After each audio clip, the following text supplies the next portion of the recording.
இந்த ரோடுன்னா படு கஷ்டமாக தான் இருக்குது ஓட்டுறதுக்கு. வண்டியை விட்டுட்டு இறங்கிட்டு கூட போயிடலாம், நடந்து போயிடலான்னு கூட தோணும். ஏன்னா அவ்வளோ சிரமத்தை தாண்டி இந்த ரோட்டில் நாங்கள் ஓட்டிகிட்ருக்கோம்.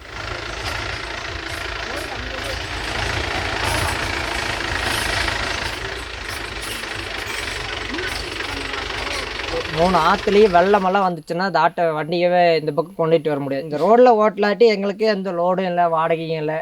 அதனால தான் இந்த கஷ்டத்தெல்லாம் பார்த்து அதனால ஓட்டிகிட்ருக்கோம்.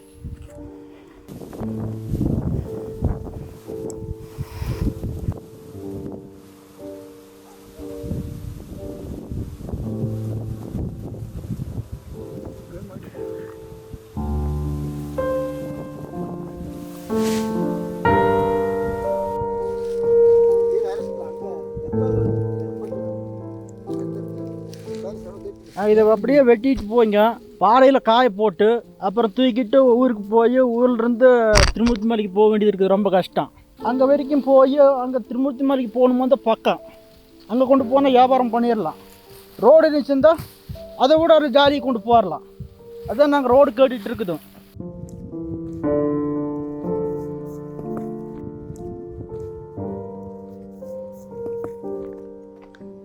தலை சமயம் தானே எடுத்துகிட்டு வருவோம். மேலே போய் புல் வெட்டிட்டு அங்கே ஒரு வாரமாக உட்காந்து 2வது வந்து இந்த தலை சமயம் கடத்திட்டு கீழே வருவோம். இது வந்து 150 ரூபா கட்டி கொடுப்போம். அதுக்கு மேலெல்லாம் எங்கே கொடுக்குறாங்க. அதுவும் காட்டுக்குள்ளே போய் எடுத்துகிட்டு வரதுக்கு ஃபாரஸ்ட்காரரும் தொல்லை பண்ணுறாங்க எங்களை. இப்போ இந்த ஊரில் பார்த்தீங்கன்னா ஸ்கூல் வந்து இருக்குது, ஆனால் உடஞ்சி நம்ம யூஸ் பண்ணாத அளவுக்கு ரொம்ப மோசமான நிலைமையில் இருக்குது. எந்த ஒரு அடிப்படை வசதியும் கிடையாது. பாத்ரூம், டாய்லெட்டு எதுவும் கிடையாது. குளிக்கிறதுக்கு வசதி இல்லை.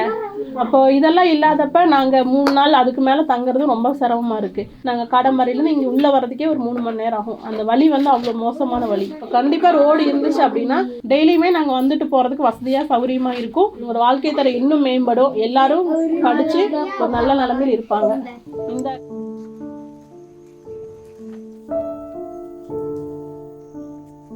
குருமிளகா, ஏலம், காப்பி போட்டிருக்கிறோம். அது வந்து தலையில் சுமந்து தான் கீழே கொண்டு போனோம். ரோட்டு வசதி இல்லாமல் பயங்கர கஷ்டத்தில் நாங்கள் இப்படி சிகிச்சை வந்து கொண்டு இருக்கிறோம். ரோடு வந்தாலே எங்களுக்கு இங்கே வாழ்க்கையே நல்ல முறை மாறும். அப்போ எங்கள் பொழுது வெள்ளாமல் ஏதோ ஒரு பழங்காய் இதெல்லாம் போட்டு எடுத்தாலும் கொண்டு போய் வியாபாரம் பண்ணதுக்கு இது நல்லா. இதில் போனால் சுற்றி போகுது. 2 நாள் 3 நாள் ஆகிடுது இந்த ரோடு இருக்கிறதுனால. இது இருந்துட்டால் பக்கம் இன்றைக்கி பறிக்கிற காய் சாயங்காலம் எடுத்துகிட்டு போயிடலாம்.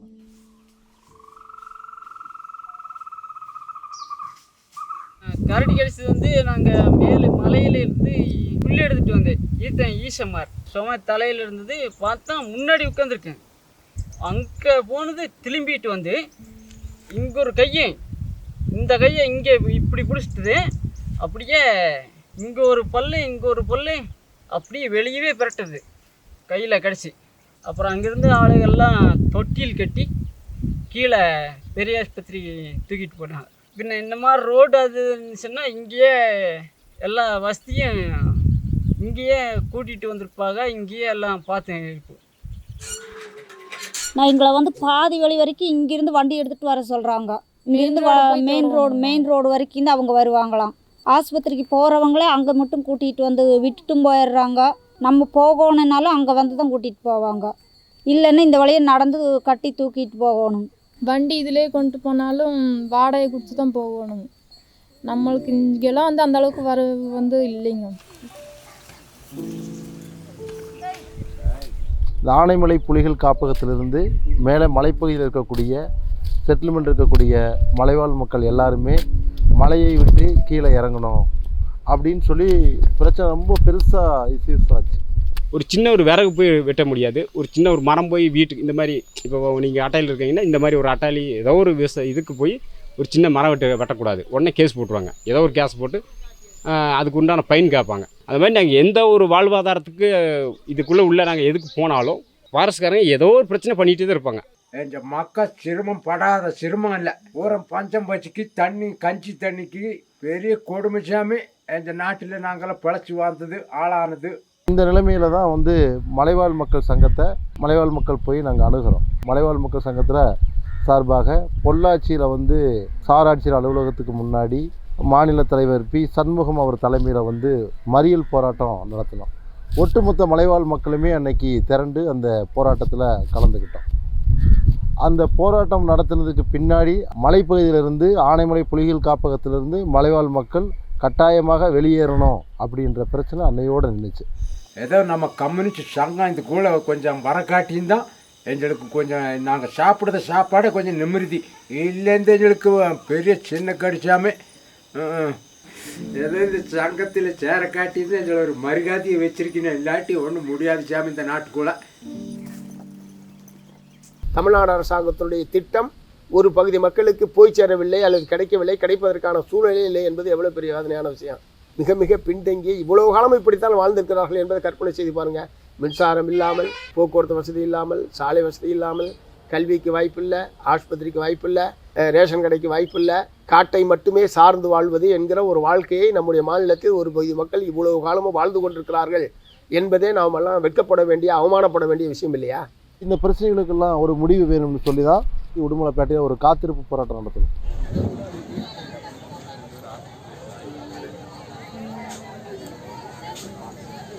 உடுமலைப்பேட்டையில் வனத்துறை அலுவலகத்துக்கு முன்பாக இந்த சாலை போடுவதற்கான அனுமதியை வழங்க வேண்டும் என்பதற்கான ஒரு காத்திருப்பு போராட்டத்தை தமிழ்நாடு மலைவாழ் மக்கள் சங்கத்தில் நடத்தினோம்.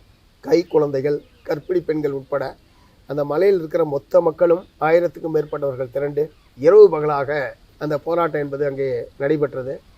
கடுமையான பணியில், பகலிலே கடுமையான வெயிலில் மக்கள் அங்கேயே சமைத்து சாப்பிட்டு அந்த போராட்டத்தை நடத்தினாங்க. உண்மையிலே இந்த நேரத்தில் நான் உடுமலைப்பேட்டை நகரை மக்களை பாராட்ட விரும்புகிறேன்.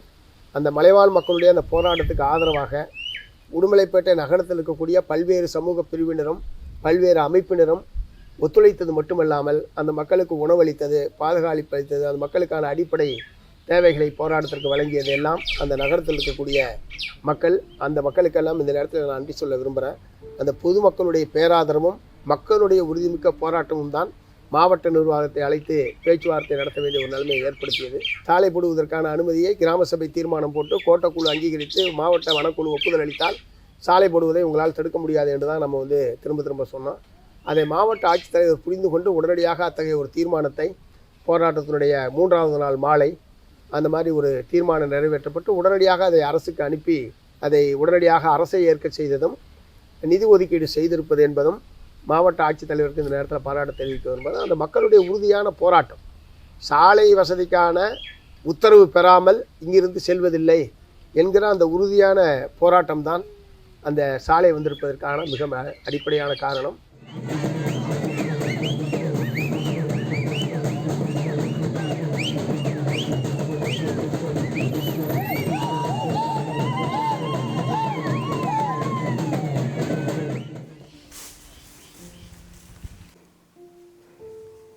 சட்டப்படி அரசாங்கம் டெண்டர் விட்டு அரசாங்கம் பணம் ஒதுக்கி ரோடு போடுற வேலையில் ஈடுபட்டவர்கள் மீது அரசாங்கத்துடைய இன்னொரு துறை வனத்துறை பொய் வழக்கு போடுறாங்க, பிடிச்சி ஜெயிலில் போடுறாங்க. இதெல்லாம் ஏதாவது ஒரு நியாயமா? இந்த மாதிரியான பிரச்சனைகள்லாம் வனத்துறை உயரதிகாரிகளை அழைத்து தமிழ்நாடு அரசாங்கம் தமிழ்நாடு அமைச்சர்கள் பேசி இந்த மாதிரியான போக்குகளை எல்லாம் கைவிட வேண்டும் என்று சொல்வதற்கு பதிலாக மாதக்கணக்காக இந்த பிரச்சனையில் பாராமுகமாக இருப்பது, மௌனமாக இருப்பது என்பதெல்லாம் அந்த மக்கள் மத்தியில் அரசின் மீது தேவையற்ற அதிருப்தியை ஏற்படுத்துறதுக்கு அது வந்து உதவி செய்யும். ஆகவே இது போன்ற அரசாங்க அதிகாரிகள் தவறு செய்கிற போது அவர்கள் உடனடியாக அழைத்து பேசி அவர்களுக்கு உரிய அறிவுரைகளை வழங்குவது என்பது அரசாங்கம் செய்ய வேண்டிய மிக முக்கியமான கடமை. அதை செய்தாலே இந்த பிரச்சனை என்பது முடிவுக்கு வரும். இப்படி 75 ஆண்டுகளுக்கு பிறகு ஒரு சாலை வசதி வருகிறது என்றால் அது அரசுக்கும் பெருமை தான். எங்களுடைய ஆட்சி காலத்தில் தான் இப்படி ஒரு சாலையை நாங்கள் போட்டோம் என்று காலங்காலத்துக்கும் சொல்ல முடியும்.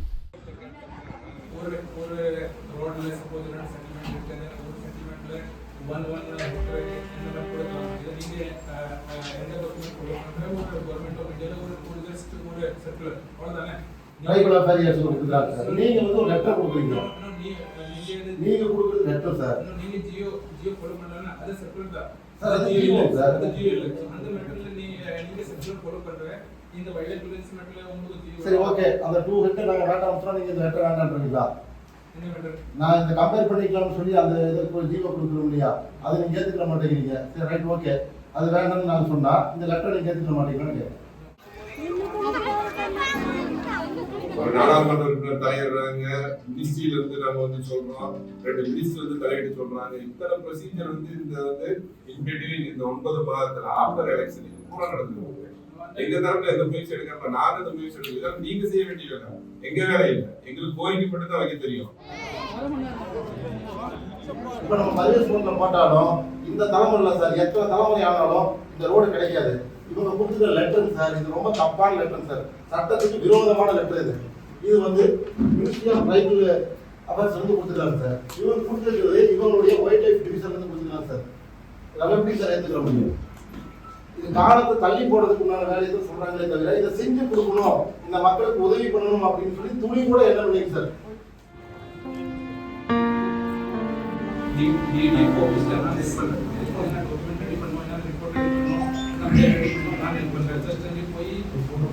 சைன் போட்டு அப்லோட் பண்ணுவோம். அதுக்கப்புறம் இது என்னோட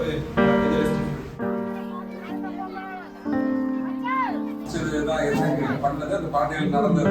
என்னென்ன டிசிஷன் மட்டும் நம்ம ஒன்று, திருமூர்த்தி மலையிலிருந்து குருமலை வரை மலைவாழ் மக்கள் நடந்து செல்லும் மரபு வழி பாதையில் யானைகள் மற்றும் வனவிலங்குகளின் பாதுகாப்பு 6 மீட்டர் அகலத்திற்கு தீத்தடுப்பு கோடுகள் வெட்டி கொடுப்பது என ஒருமனதாக முடிவு செய்யப்பட்டது.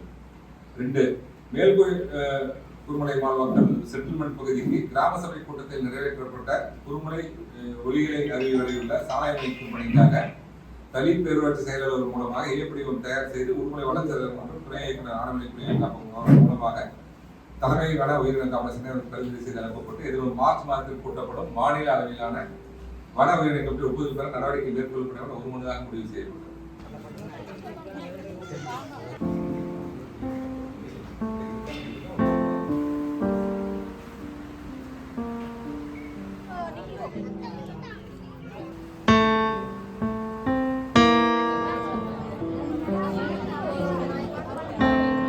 செங்கோல் இயக்கத்திலே சேர்ந்ததற்கு பின்னால் நம்முடைய வலுவான கோரிக்கை முழக்கங்களோடு நாம் பல்வேறு உரிமைகளை பெற்றிருக்கிறோம், இன்னும் பெற வேண்டியிருக்கிறது. அப்படிப்பட்ட உரிமைகளை பெறுவதற்கு தொடர்ந்து நாம் போராட வேண்டியிருக்கிறது. தோழர் செல்வன் அவர்கள் உடன்பாட்டு கடிதத்தை வாட்சி காமிச்சாங்க. அதுல வரக்கூடிய ஒவ்வொரு வார்த்தைக்காக இவ்வளவு நேரம் பேச்சுவார்த்தை எல்லாம் முடிச்சு மதியம் 3 மணிக்கு வந்து மறுபடியும் அதிகாரிகிட்ட பேசும்போது அதுல இருக்கக்கூடிய ஒரு 4 வார்த்தைகளை மாத்துறதுக்கு இவ்வளவு நேரம் பேச்சுவார்த்தை. அப்ப நம்முடைய நியாயங்கள் அனைத்தையும் இன்றைக்கு ஏற்றுக்கொண்டிருக்கின்றார்கள், முழுமையாக ஏற்றுக்கொண்டிருக்கின்றார்கள். நம்முடைய போராட்டம் உறுதியான முறையில் சாலை அமைத்து அந்த சாலையில் இருசக்கர வாகனத்தில் மேலே நாம் செல்லுவது எதிர்காலத்தில் அரசு அனுமதியோடு 4 சக்கர வாகனத்திலும் மேலும் செல்லக்கூடிய அத்தகைய மகத்தான பாதை அமைக்கும் போராட்டம் வெற்றி பெறும் வரை இந்த போராட்டம் ஓயாது.